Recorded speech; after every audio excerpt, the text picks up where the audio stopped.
Good morning students आज हम business study में पढ़ने वाले हैं एक नए टॉपिक को। Unit number 3, public, private and global enterprises. आज हम पढ़ेंगे पब्लिक, प्राइवेट और ग्लोबल एंटरप्राइजेस के बारे में। सबसे पहले प्राइवेट सेक्टर क्या होता है स्टूडेंट, उसके बारे में हम पढ़ेंगे। Private sector, business enterprises which are owned and managed by individuals और group of individuals are called private sector. वो बिजनेस हाउसेस, वो सभी बिजनेस यूनिट्स जिनको कौन ऑन करता है, जिसके ऑनर कौन होते हैं, कोई एक इंडिविजुअल या फिर ग्रुप ऑफ इंडिविजुअल्स, ठीक है, कोई भी आम नागरिक, ठीक है, कोई भी आम सिटीजन होगा जो किसी बिजनेस को ऑन करता है या मैनेज करता है, ठीक है, उन सभी को हम क्या कहेंगे, प्राइवेट सेक्टर या private enterprises. The various form of organizations are sole proprietorship, partnership, joint in the family, cooperative and company। इसके एग्जांपल्स क्या क्या हैं, जैसे हमने पहले चैप्टर में पढ़ा था। सोल प्रॉपर्टीशिप, ठीक है, उसका ऑनर क्या होता है, एक सिंगल पर्सन ऑनर होता है उसका, ठीक है, वही सारे बिजनेस को मैनेज करता है, सारे बिजनेस को कंट्रोल करता है, सभी डिसीजन मेकिंग करेगा, सारा पैसा उसमें इन्वेस्ट करता है। पार्टनरशिप, जब दो लोग क्या है विलिंगली इस बिजनेस को एस्टेब्लिश करते हैं, ठीक है, और उसमें सारा पैसा इन्वेस्ट करेंगे। जॉइंट इन द फैमिली, जो एक सिर्फ फैमिली से रिलेटेड, सिर्फ एक हिंदू फैमिली से रिलेटेड होगा, सभी मेंबर्स जो हैं उसके पार्टनर्स होते हैं उसमें। कोऑपरेटिव सोसाइटी और कंपनी। सेकंड है पब्लिक सेक्टर। पब्लिक सेक्टर कौन सा सेक्टर है, business enterprises which are owned and managed by government. वो सभी बिजनेस यूनिट्स या इंटरप्राइजेस जिसके ऑनर कौन होता है, जिसका मालिक कौन होता है, गवर्नमेंट होती है, सरकार होती है, चाहे स्टेट गवर्नमेंट हो या फिर सेंट्रल गवर्नमेंट हो, उन्हें हम कहते हैं पब्लिक एंटरप्राइजेस कहते हैं। दीज ऑर्गेनाइजेशन में आइदर बी पार्टली और Holi owned by the state और सेंट्रल गवर्नमेंट। ये वो ऑर्गेनाइजेशन होंगी जिनकी की पूरी तरह से जो ऑनरशिप है किसके पास होगी, स्टेट गवर्नमेंट पास होगी या सेंट्रल गवर्नमेंट पास होगी, या फिर उसमें से मान लो कि एक गवर्नमेंट इंटरप्राइज है, ठीक है, पब्लिक सेक्टर की कोई भी ऐसी कंपनी है, उसके 100% शेयर में से या तो 100% शेयर्स किसके पास होंगे, गवर्नमेंट के पास होंगे, या फिर मेजॉरिटी शेयर्स जो हैं वो भी गवर्नमेंट के पास होंगे। मेजॉरिटी मीन्स 51% शेयर्स जो होंगे वो गवर्नमेंट के पास होनी चाहिए, तभी वो जो एंटरप्राइज है पब्लिक सेक्टर एंटरप्राइज या पब्लिक एंटरप्राइज कहलाएगी। जो इंडियन इकोनॉमी है स्टूडेंट, वो क्या है, मिक्स इकोनॉमी है, ठीक है। यहाँ पर क्या है, पब्लिक सेक्टर को और प्राइवेट सेक्टर को पूरा जो है फ्रीडम है बिजनेस करने का। पब्लिक सेक्टर में कितनी ऐसी इंटरप्राइजेज आती हैं, पहली आएगी डिपार्टमेंटल अंडरटेकिंग, स्टैट्यूटरी कॉरपोरेशन, और थर्ड है गवर्नमेंट कंपनीज। आज हम पढ़ेंगे पब्लिक सेक्टर के बारे में। सबसे पहले आती है departmental undertaking. This is the oldest and most traditional form organising public enterprises. ये क्या है, सबसे पुरानी और traditional form of organising public enterprise है, ठीक है। These enterprises are establish by as a department of ministry. ये कैसे इस्टेब्लिश की जाती हैं, ये एक मिनिस्ट्री के, एक मंत्रालय के तौर पर इनको यह इस्टेब्लिश किया जाता है, and are considered as a part of the ministry itself, और इनको एक तरह से मिनिस्ट्री भी कहा जाता है। फॉर एग्जाम्पल जैसे इंडियन रेलवे है, ठीक है, उनकी क्या है, एक अलग मिनिस्ट्री है, Indian railway ministry. Indian post है, उनकी क्या है, एक अलग मिनिस्ट्री है। The government functions through this department, जो गवर्नमेंट होती है वो क्या करती है, इनके थ्रू ही बहुत सारे काम करती है, and the activities perform by them are an integral part of the functioning of the government. They have not been constituted as autonomous और इंडिपेंडेंट इंस्टीट्यूट। ये क्या है, कोई भी ऑटोनॉमस इंस्टीट्यूट नहीं होता, इंडिपेंडेंट इंस्टीट्यूट नहीं होता, ये अपनी मर्जी से कोई काम नहीं कर सकती। इनको सारी जो डायरेक्शन है कहाँ से मिलती है, गवर्नमेंट से मिलती है, सेंट्रल गवर्नमेंट से मिलती है, and such as not independent legal entity, और ये कोई भी लीगल इंडिपेंडेंट लीगल एंटिटी भी नहीं होती। They act through the officers of the government and its employees are called government employees. ये किसके थ्रू काम करती हैं, गवर्नमेंट के ऑफिसर्स के थ्रू काम करती हैं, और जो भी इसमें लोग जो काम करते हैं उनको क्या कहते हैं, उनको गवर्नमेंट एम्प्लॉयज़ कहते हैं। फॉर एग्जांपल जैसे इंडियन रेलवेज है, ठीक है, जो भी इसमें काम होगा वो कौन करेंगे, उसके ऑफिसर्स करेंगे, और वो सभी क्या हैं, गवर्नमेंट एम्प्लॉयज़ हैं। इसके एग्जाम्पल्स हैं रेलवेज, पोस्ट या टेलीग्राफ डिपार्टमेंट। अब इसके कुछ हम फीचर्स पढ़ेंगे। पहला फीचर क्या है, funding. The funding of this enterprises come directly from the government, कि सारा पैसा जो है इन जो इंटरप्राइजेज कहाँ से मिलता है, गवर्नमेंट की तरफ से मिलता है, ठीक है। The revenue earned by this is also paid in to the treasury. जो पैसा ये डिपार्टमेंट अंडरटेकिंग्स कमाती हैं, ठीक है, ये किसके पास जाता है, वो सारा गवर्नमेंट के पास जाएगा। कंट्रोल, सेकंड फीचर क्या है, control. They are subject to accounting and audit control applicable to other government activities. इस पर जो सारा कंट्रोल होगा किसका होगा, वो गवर्नमेंट का होगा। सेकंड पॉइंट क्या है इसका, control. They are subject to accounting and audit control applicable to other government activities, किनको क्या क्या अकाउंट्स मेंटेन करने हैं, ठीक है, एनुअल बेसिस पर, और उनके ऑडिट कौन होगा, ऑडिटिंग कौन करेगा, वो भी सभी किस में आता है, गवर्नमेंट एक्टिविटीज़ में आता है। थर्ड है government employees, the employees of these enterprises are government servants, जो लोग इन इंटरप्राइजेज में काम करते हैं उनको क्या कहते हैं, गवर्नमेंट सर्वेंट्स कहते हैं, and are headed by Indian administrative services officers and civil servants. Fourth point है subdivision of government department, it is generally considered to be a major subdivision of the government department. ये क्या है, एक तरह sub division होती हैं अलग अलग गवर्नमेंट डिपार्टमेंट्स की, and is subject to direct control of the ministry, और पर सीधा कंट्रोल किसका होगा, मिनिस्ट्री का कंट्रोल होगा। Up to ministry, they are accountable to ministry since their management is directly under the control under the concern ministry, कि ये accountable किसके अंडर होती हैं, मिनिस्ट्री के अंडर होती हैं, कि कोई भी एक काम कर रही है, कोई भी एक्टिविटी कर रही है, तो ये इनकी जवाबदेही किसको है, मिनिस्ट्री को होती है। अब हम पढ़ेंगे मेरिट्स ऑफ डिपार्टमेंटल अंडरटेकिंग। पहली मेरिट क्या है इसकी, इफेक्टिव कंट्रोल, कि सारा का सारा जो कंट्रोल होता है किसके पास होता है, गवर्नमेंट के पास होता है। सेकंड है अकाउंटेबिलिटी, कि इनकी जवाबदेही सिर्फ मिनिस्ट्री को नहीं होती, ठीक है, ये किसके लिए रिस्पॉन्सिबल भी हैं, ये कॉमन सिटीजन जो होती है कंट्री के, उनके लिए भी ये रिस्पॉन्सिबिलिटी है कि कोई भी इनकी जो एक्टिविटी है उसका जो इफेक्ट है आम लोगों पर क्या पड़ रहा है। थर्ड है source of government revenue, the revenue earned by the enterprises goes directly to the treasury and hence it is a source of income for the government, कि इसकी थर्ड मेरिट क्या है स्टूडेंट, कि ये गवर्नमेंट के लिए पैसा कमा कर भी देती है, ठीक है, ये गवर्नमेंट के लिए एक रेवेन्यू का सोर्स भी है। फोर्थ है national security, when national security is concern this form of is more suitable, it is under the direct control and supervision of the concern ministry. अगर हम राष्ट्रीय सुरक्षा की बात करें, नेशनल सिक्योरिटी की बात करें, तो उस समय पर क्या है, इस टाइप की जो ऑर्गेनाइजेशन होती हैं, एंटरप्राइजेज होती हैं, ज़्यादा सूटेबल होती हैं as compare to the private enterprises, कि इसके ऊपर सीधा कंट्रोल किसका होगा, गवर्नमेंट का होगा, तो ये जो भी चाहेंगी इन सब इंटरप्राइज से करवा सकती हैं। अब हम पढ़ेंगे limitations of departmental undertaking.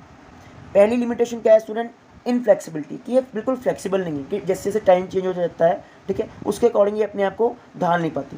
Departmental undertaking phase two provide flexibility, जो डिपार्टमेंट अंडरटेकिंग है बिल्कुल भी फ्लेक्सिबल नहीं होती नेचर में, which is essential for the smooth operation of business, क्योंकि बहुत ज़्यादा ज़रूरी है कोई भी ऑपरेशन करने के लिए, हर एक जो भी बिजनेस हाउस है उसे एनवायरनमेंट के अकॉर्डिंग अपने आप को फ्लेक्सिबल बनाना पड़ता है, जैसे जैसे कोई भी चेंज आ रहा है उसके अकॉर्डिंग अपने आप को चेंज करना पड़ता है, अपनी फंक्शनिंग को भी बदलना पड़ता है।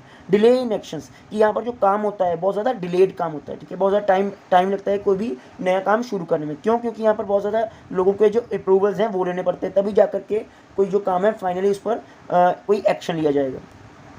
Enable to take advantage of business opportunities, these enterprises are unable to take advantage of business opportunities, क्योंकि ये एक ऐसी ऑर्गेनाइजेशन है जिनका मेन मोटिव क्या है, service to the general public, ये कोई प्रॉफिट अर्निंग के लिए सिर्फ काम नहीं करती, इनका पहला जो प्रायोरिटी बेसिस ऑब्जेक्टिव क्या होता है कि आम लोगों को उनके वेलफेयर के लिए काम करना, उनको सर्विस प्रोवाइड करना, ठीक है, तो इसलिए क्या है ये बिजनेस अपॉर्चुनिटीज़ को ज़्यादा कैच नहीं कर पाती। फोर्थ है red tapism and bureaucracy, there is a red tapism in day to day operations and no action can be taken unless it goes through the proper channel of authority. यहाँ पर क्या है, बहुत ज़्यादा रेड टेपिज्म है, यहाँ पर क्या है, ब्राइबरी, ठीक है, उसके साथ साथ बहुत ज़्यादा ऐसे बुकिश काम होता है, पेपर वर्क बहुत ज़्यादा होता है यहाँ पर, जिसकी वजह से ये एक लिमिटेशन बन जाती है। फिफ्थ है पॉलिटिकल इंटरफेरेंस, यहाँ पर पॉलिटिकल इंटरफेरेंस भी बहुत ज़्यादा होगा, ठीक है, जो पॉलिटिशियंस होते हैं इन सभी इंटरप्राइजेस को बहुत ज़्यादा इन्फ्लुएंस करते हैं और अपने अकॉर्डिंग क्या है वो काम करवाने की कोशिश करते हैं। Insensitive to customer needs, these organisations usually insensitive to customer needs and do not provide adequate service to them, कि ये प्रॉपर सर्विस जो है कॉमन सिटीजन्स को प्रोवाइड नहीं कर पाती। इसके बहुत सारे रीजंस होते हैं, काफ़ी इनसेंसिटिव होती हैं, जो कस्टमर्स की नीड है उनके ज़रूरत के जो अकॉर्डिंग जो है उनको सर्विस ये प्रोवाइड नहीं कर पाती है। फिर आता है student next type public enterprise में, वो है स्टैट्यूटरी कॉरपोरेशन या फिर पब्लिक कॉरपोरेशन। स्टैट्यूटरी कॉरपोरेशन क्या होता है student, statutory corporation are public enterprises bought into existence by a special act और ऑफ अ पार्लियामेंट। ये वो कॉरपोरेशंस होती हैं स्टूडेंट जो कि एग्जिस्टेंस में कैसे आएंगी, किसी पार्लियामेंट के स्पेशल एक्ट के पास होने के बाद ये एग्जिस्टेंस में आती हैं। Statutory corporations are the public enterprises bought into existence by a special act of a parliament. The act defines his power and functions, जो एक्ट है वो क्या बताता है, उस कॉरपोरेशन के पावर्स और फंक्शंस को बताएगा, रूल्स और रेगुलेशंस को बताएगा। Governing it's employees and relationship with the government departments, क्या क्या रिलेशंस हैं गवर्नमेंट के अलग अलग डिपार्टमेंट्स के साथ। This is a corporate body created by the legislature with defined powers and functions. ये कॉर्पोरेट बॉडी होती है स्टूडेंट, और ये कहाँ पर कैसे क्रिएट की जाती है, किसी लेजिस्लेचर की, ठीक है, किसी एक्ट के पास करके इसको एग्जिस्टेंस में लाया जाता है। एंड इज फाइनेंशियली इंडिपेंडेंट, और ये क्या होंगी, फाइनेंशियली इंडिपेंडेंट भी होती हैं, with A clear control over specific area. इनके पास पूरा इंडिपेंडेंस होता है, फ्रीडम होता है कि कैसे इनको काम करना है, ठीक है। इनके पास इनको सिर्फ of acting in its on name, इनके पास क्या है, कैपेसिटी है अपने बिहाफ पर क्या कोई एक्ट करने का। Statutory corporations have the power of the government, इनके पास क्या होती है, पावर्स होती हैं गवर्नमेंट्स की। And considerable amount of operating flexibility of a private enterprises. इसके एग्जांपल्स क्या हैं, air India, state bank of India, ठीक है, ONGC। इसके फीचर्स क्या हैं students, features of statutory corporation.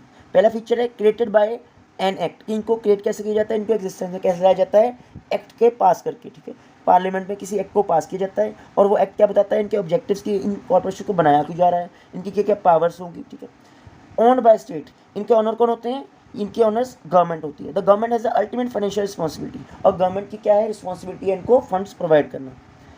Body corporate, third feature है body corporate. A statutory corporation is a body corporate and can sue and can be sue, कि ये क्या होती है, बिल्कुल की अलग एक एग्जिस्टेंस होगी। जैसे कि कंपनी, प्राइवेट कंपनी हमने पहले पढ़ा था, उनकी क्या होती है, एक सेपरेट लीगल एंटिटी होती है। सेम इनका भी ऐसा ही है, इनके ऊपर कोई भी केस कर सकता है, यहाँ पर ये किसी के ऊपर भी केस कर सकती है। Enter into a contract and acquire property, ये अपने बिहाफ पर कोई प्रॉपर्टी खरीद सकती हैं और किसी भी कॉन्ट्रैक्ट में जा सकती हैं। फोर्थ है independently financed, this type of enterprise is usually independent finance, it obtains funds by borrowing from the government. ये क्या करती हैं, सरकार से पैसा लेती भी है, ठीक है, और ये पूरी तरह से फ्री होती है कि उस पैसे को कहाँ पर इन्हें यूज़ करना है। It has authority to use its revenues. Fifth merit है इसकी student, not considered with the central budget. A statutory corporation is not subject to the same accounting and audit procedures applicable to the government departments. कि जैसी जो काम करने की जो procedure है गवर्नमेंट डिपार्टमेंट्स को होता है, ये उससे बिल्कुल अलग होगा, ठीक है। It is also not concern with the central budget of the government, कि सेंट्रल गवर्नमेंट जो बजट पास करती है उस चीज़ का इनसे कोई भी लेना देना नहीं होता, ठीक है, क्योंकि इनके लिए अलग ही फंड जो है गवर्नमेंट जो है हमेशा इनको प्रोवाइड करती है। बजट में इनके लिए फंड की कोई भी एलोकेशन नहीं होती है। फिफ्थ है इसमें फीचर्स का, employees are not civil servants, जो इसके एम्प्लॉयज़ होते हैं वो क्या होते हैं, सिविल सर्वेंट्स नहीं होते हैं, ठीक है। इसकी मेरिट क्या है स्टूडेंट, फर्स्ट मेरिट है एडमिनिस्ट्रेटिव ऑटोनॉमी, ठीक है, independence in their functioning, they are free from undesirable government regulations and control, कि इनके ऊपर गवर्नमेंट का पूरा कंट्रोल नहीं होता, ठीक है। ये अपनी मर्जी से क्या है, कोई भी किसी कॉन्ट्रैक्ट में जा सकती है, ठीक है, जो भी ये पैसा कमा रही है उसको कहाँ यूटिलाइज करना है, ठीक है, वो अपनी मर्जी से करेंगी। हाँ, लेकिन इनको पूरी इन्फॉर्मेशन जो है गवर्नमेंट को देनी पड़ती है। सेकंड है नो गवर्नमेंट इंटरफेरेंस, कि इनमें गवर्नमेंट का कोई भी इंटरफेरेंस नहीं होता, ठीक है, अपनी मर्जी से सारे काम करती हैं। थर्ड है ऑन पॉलिसीज एंड प्रोसीजर, सभी जो पॉलिसीज हैं खुद बनाएंगी, जो प्रोसीजर्स हैं खुद फ्रेम करती हैं। फोर्थ इसकी मेरिट है economic development, A statutory corporation is valuable instrument for economic development. ये क्या होती है, कोई भी किसी भी कंट्री की इकोनॉमिक डेवलपमेंट में बहुत इंपॉर्टेंट रोल प्ले करती है। It has the power of the government combined with the initiative of private enterprise, इनके पास गवर्नमेंट की पावर्स होती हैं, ठीक है। उसकी तरह जो प्राइवेट इंटरप्राइज के जैसे उनके पास प्राइवेट इंटरप्राइज के पास जो राइट्स होते हैं वैसे राइट्स इनके पास भी होंगे। नेक्स्ट आती है type student government company, last type है ये पब्लिक इंटरप्राइज या पब्लिक सेक्टर में। गवर्नमेंट कंपनी स्टूडेंट क्या होती है, government company means any company in which not less than 51% of the paid up capital is held by the central government. ये वो company होगी स्टूडेंट कि जिसमें जो शेयर्स हैं 51% से कम नहीं होंगे किसी भी गवर्नमेंट के पास। जैसे कि अगर एक ABC कंपनी है उसमें 100% शेयर में से 51% शेयर गवर्नमेंट के पास है, तो वो कौन सी कंपनी कहलाएगी, गवर्नमेंट कंपनी कहलाएगी। अगर 51% से कम शेयर हो जाएंगे तो वो कंपनी गवर्नमेंट कंपनी नहीं कहलाएगी। वो गवर्नमेंट कंपनी सेंट्रल गवर्नमेंट की भी हो सकती है या स्टेट गवर्नमेंट की भी हो सकती है, ठीक है। The share of the company are purchase in the name of the president of India. जो शेयर खरीदे जाते हैं, ठीक है, इस कंपनी में किसके नाम पर खरीदे जाते हैं, प्रेसिडेंट ऑफ इंडिया के नाम पर खरीदे जाते हैं। The government exercises control over the management of this company, कि यहाँ पर जो सारा काम जो कौन मैनेज करते हैं, गवर्नमेंट मैनेज करती है। इसके फीचर्स क्या है student, features of government company. इसका पहला फीचर क्या है student, it is an organisation created under the companies act 2013। ये वो ऑर्गेनाइजेशन होती हैं स्टूडेंट जिनको कि कंपनीज एक्ट के अंडर क्रिएट किया जाता है। The company can file a suit in a court of law against third party and can be sued. जो ये कंपनीज होती हैं किसी के अगेंस्ट भी केस कर सकती हैं कोर्ट में, ठीक है, और इनके ऊपर भी केस किया जा सकता है। The company can enter into a contract, कि ये जो कंपनीज होती हैं स्टूडेंट किसी भी कॉन्ट्रैक्ट में जा सकती हैं और कोई भी प्रॉपर्टी एक्वायर कर सकती हैं, खरीद सकती हैं अपने बिहाफ पर। The management of the company is regulated by the provision of the companies act, कि इन कंपनीज को मैनेज कैसे करना है वो सारी जो कंडीशंस हैं कंपनीज एक्ट में मेंशन होती है, like any other public limited company. The employees of the companies are appointed according to the rules and regulations. इनमें जो काम करने वाले जो लोग होते हैं, ठीक है, उनको अपॉइंट कैसे किया जाता है, जो भी इनके मेमोरेंडम ऑफ एसोसिएशन और आर्टिकल ऑफ एसोसिएशन में रूल एंड रेगुलेशन है उनके अकॉर्डिंग उनको अपॉइंट किया जाएगा। These companies are exempted from the accounting and audit rule and procedure, कि ये जो कंपनीज हैं इनको एग्जाम्प्ट किया होता है अकाउंटिंग और ऑडिट रूल्स के प्रोसीजर के according. And auditor is appointed by the central government, जो ऑडिटर होता है वो कौन अपॉइंट करती है इन कंपनी में, सेंट्रल गवर्नमेंट अपॉइंट करती है। And the annual report is to be presented in the parliament और द स्टेट लेजिस्लेचर, और इनकी एनुअल रिपोर्ट है वो कहाँ पर प्रेजेंट करनी होती है, पार्लियामेंट में या फिर स्टेट लेजिस्लेचर में प्रेजेंट करनी पड़ती है। The government company obtain it's funds from government share holding, जो गवर्नमेंट कंपनी होगी स्टूडेंट उसको पैसा कहाँ से मिलेगा, गवर्नमेंट से मिलेगा, ठीक है, स्टेट या सेंट्रल गवर्नमेंट से मिलेगा। And other private share holders से, और भी जो प्राइवेट शेयर होल्डर्स होंगे, ठीक है, जिन्होंने उनकी कंपनी में हिस्सेदारी खरीदी होगी वहाँ से उनको पैसा मिलता है। It is also permitted to raise fund from the capital market, उनके पास परमिशन होती है कि ये पैसा रेज कर सकती हैं कहाँ से, कैपिटल मार्केट से। इसकी मेरिट्स क्या है, ईजी फॉर्मेशन को फॉर्म करना बहुत ज़्यादा ईजी होता है, ठीक है, इसके लिए कोई भी स्पेशल एक्ट पास नहीं करना पड़ता है पार्लियामेंट में। सेपरेट लीगल एंटिटी, इनकी एक सेपरेट लीगल एंटिटी होती है। Autonomy, it enjoys autonomy in all managements, इनके पास पूरा फ्रीडम होता है काम करने का। Control market, these companies by providing goods and services at reasonable prices are able to control the market. ये क्या करती हैं, ये कंपनीज जो कॉमन सिटीजन हैं, ठीक है, उनको क्या है रीजनेबल प्राइजेस पर, कम प्राइजेस पर प्रोडक्ट जो है अवेलेबल करवाती हैं, ठीक है। इस तरह से ये एक तरह से मार्केट के ऊपर अपना कंट्रोल भी जो रखती हैं। तो ये थी स्टूडेंट्स तीनों टाइप्स पब्लिक सेक्टर कंपनीज की, ठीक है। तो पब्लिक सेक्टर कंपनीज कौन सी होती हैं, ये वो एंटरप्राइजेज स्टूडेंट जो कि पब्लिक के वेलफेयर के लिए काम करती हैं, ठीक है। ये इसलिए बनाई जाती हैं ताकि जो पब्लिक है उनको रीजनल प्राइजेस पर क्या है प्रोडक्ट या सर्विसेज प्रोवाइड की जा सके, ओके। और ये तीन टाइप की होती हैं, स्टेट, पब्लिक इंटरप्राइजेस या फिर पब्लिक सेक्टर अंडरटेकिंग या गवर्नमेंट अंडरटेकिंग। उनका एक ही एम होता है कि गुड्स प्रोवाइड और सर्विस प्रोवाइड करना रीजनेबल प्राइजेस पर, ठीक है। लेकिन साथ ही साथ सेकेंड उनका एम ये भी है कि थोड़ा बहुत जो रीजनेबल प्रॉफिट है वो भी अर्न करना होता है। नेक्स्ट कल हम पढ़ेंगे प्राइवेट सेक्टर के बारे में student. Thank you so much.